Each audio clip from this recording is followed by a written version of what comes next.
आज जिस टॉपिक की हम बात कर रहे हैं उसका नाम है heating effect of electric current.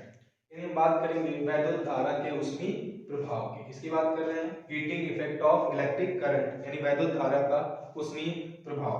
तो हमको बस इतनी चीज दिमाग में बैठानी है अपनी कि जब भी किसी चालक तार से वैद्युत धारा प्रवाहित होती है तो क्या होता है, चालक तार धीरे धीरे गर्म होने लगता है और इसे ही हम वैद्युत धारा का ऊष्मीय प्रभाव कहते हैं। यानी whenever electric current passes through the conductor then wire gets heated, this is called heating effect of the electric current। यानी जब भी किसी चालक तार से वैद्युत धारा प्रवाहित होती है तो चालक धीरे धीरे गर्म होने लगता है, इसे हम वैद्युत धारा का ऊष्मीय प्रभाव कहते हैं।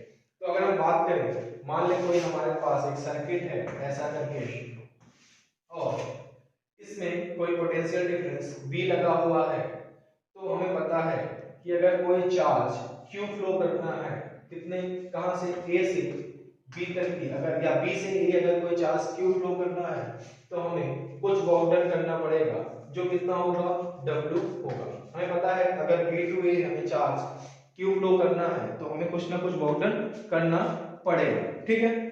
जाहिर सी बात है, हमने पढ़ रखा है कि the amount of work done to moving a charge from one point to the another point is called potential difference between the both points. यानी एक काम करना है, इसको एक बिंदु से दूसरे बिंदु तक ले जाने के लिए जो कार्य किया जाता है उसे ही उन दोनों बिंदुओं के बीच का विभवांतर कहा जाता है। तो उस हिसाब से देखें तो हमें पता है कि इस अगर मान लो कि चार्ज करंट को फ्लो करना है इसको A से B, यानी चार्ज B टू A आ रहा है, तो हमें जो वर्क डन करना पड़ रहा है इस सर्किट में वो कितना हो जाएगा, वर्क डन W जो होगा वो हमें साफ साफ पता है किसके बराबर होगा, जो वर्क डन होगा इस सर्किट में जो कार्य होगा वो किसके बराबर होगा, V into Q के बराबर होगा। कहां से होगा, हमें पता है, we know that कि V is equal to W upon Q। Means the amount of work done to moving a charge from one point to the another point is called potential difference between the both points। यानी एकांक धनावेश को एक बिंदु से दूसरे बिंदु तक ले जाने के लिए जो कार्य किया जाता है उसे ही उन दोनों बिंदुओं के बीच का विभवांतर कहा जाता है। अर्थात सर्किट में करंट को A टू B या चार्ज को B टू A लाने के लिए जो वर्क डन हो रहा होगा वो W कितना हो रहा होगा, V into Q। एक बार वापस से देखें, when current passes through the conductor then wire gets heated, this is called heating effect of electric current। जब भी किसी चालक तार से वैद्युत धारा प्रवाहित होती है तो चालक तार धीरे धीरे गर्म होने लगता है और इसे ही हम वैद्युत धारा का ऊष्मीय प्रभाव कहते हैं। तो काम कितना हो रहा है इस सर्किट के अंदर, कितने Q चार्ज को फ्लो करने के लिए, V into Q। यानी जो वर्क डन आया हमारा V into Q किसमें आ गया, जूल। ये हमारा जो काम आया इस परिपथ में वो V into Q जूल। अगर हम मान लें कि इफ Q चार्ज, जो ये Q चार्ज है फ्लो कर रहा, flow in time t, then current जो होगा इस सर्किट का जो करंट होगा I is equal to क्या हो जाएगा, Q upon T, because we know that the rate of flow of charge is called electric current। वैद्युत आवेश के प्रवाह की जो ये दर है इसे हम वैद्युत धारा कहते हैं। यानी Q is equal to क्या होगा हमारे पास यहाँ से I T, क्योंकि हमने माना है कि if Q charge flows in time t then I is equal to Q upon T, because we know that the rate of flow of electric charge is called electric current। वैद्युत आवेश के प्रवाह की जो दर होती है उसे हम वैद्युत धारा कहते हैं। तो हम बात करें तो Q की जो वैल्यू पुट करेंगे, Q की वैल्यू किसमें पुट करते हैं, इस वाले इक्वेशन में, इक्वेशन 1 लिख सकते हैं फ्रॉम अबव इक्वेशन जो 1 बिकम्स, इक्वेशन 1 क्या हो जाएगा, तो इस वाले समीकरण से इक्वेशन 1 तो W इज इक्वल टू क्या हो जाएगा, VIT। किसमें आएगा ये, जूल में आएगा। किसमें हो जाएगा, जूल में होगा। ये जो वर्क डन हो रहा है इस सर्किट में I करंट को फ्लो करने के लिए वो VIT जूल के बराबर है। अब हमें पता है कि बार बार अगर वर्क होगा, जैसे हम बार बार हाथ यूं घिसेंगे तो हमने क्या देखा, पाम धीरे धीरे हमारा क्या होने लगता है, ये पाम हमारा धीरे धीरे, एक बार जाएगा कोई दिक्कत नहीं, दो बार जाएगा कोई दिक्कत नहीं, बार बार करंट इससे पास होगी देन क्या, ये फ्रिक्शन हो या कुछ भी हो, एनी काइंड ऑफ थिंग, ये क्या होगा, अगर बार बार रिपीट करेगा देन दे बिकम हीटेड। तो सिंपल सी बात, बार बार फ्रिक्शन के सारे चार्ज मान लो जा रहे, नहीं जा रहे, हमें पता है एनर्जी का ट्रांसफर है, ऊर्जा का स्थानांतरण, लेकिन तब भी हमें पता है अगर बार बार हम हाथ को भी घिसते हैं तो क्या होता है, हाथ धीरे धीरे गर्म होने लगता है। बार बार इसके एक ही वर्क कर रहे हैं देन पाम क्या हो रहा है, हीट हो रहा है कि नहीं, हीट प्रोड्यूस हो रहा है। तो सिंपल सी बात है, this work done is conserved in the form of the heat. यही वर्क डन जो है वो किस फॉर्म में कंजर्व हो जाता है, हीट के फॉर्म में कंजर्व हो जाता है। किसके फॉर्म में कंजर्व हो जाता है, this work done is conserved या this work done is converted into the form of the heat of the electric circuit. यही जो कार्य है ये उस वैद्युत परिपथ के उस वैद्युत परिपथ में ऊष्मा के रूप में दिखाई देने लगता है। यही कार्य उस वैद्युत परिपथ में ऊष्मा के रूप में क्या होने लगता है, दिखाई देने लगता है। तो हमें पता है the unit of heat, joule तो है ही क्योंकि ऐसा ही यूनिट है हीट की, लेकिन साथ ही साथ द यूनिट ऑफ हीट क्या होती है हमारे पास, कैलोरी। हीट की यूनिट क्या होती है, हमें पता है कि H equal to VIT joule आ गया। हमें पता है कि ऊष्मा का जो मात्रक है वो क्या है, जूल है, लेकिन इसके अलावा एक और मात्रक जो होता है ऊष्मा या हीट का वो क्या होती है, कैलोरी। और हमने पढ़ रखा है कि 1 कैलोरी जो होता है, 1 कैलोरी, एक कैलोरी जो होता है वो 4.18 और 4.2 जूल के बराबर होता है। हमने क्या पढ़ रखा है कि 1 calorie is equal to the 4.18 joule और 4.2 जूल। तो अगर हमसे कोई पूछे कि 1 जूल कितना होगा तो हम कह सकते हैं कि 1 joule is equal to 1 upon में 4.18 कैलोरी। इट मींस जो हीट होगा हमारा वो कितना होगा, VIT अपॉन में 4.18 कैलोरी। हीट होगा हमारा कितना होगा, VIT अपॉन 4.18 कैलोरी। यदि हम 4.18 जूल कार्य करें तो 1 कैलोरी ऊष्मा उत्पन्न करेंगे। तो अगर हमारे पास 1 कैलोरी ऊष्मा है तो हम उसे 4.18 जूल वर्क कर सकते हैं। if we have contained 1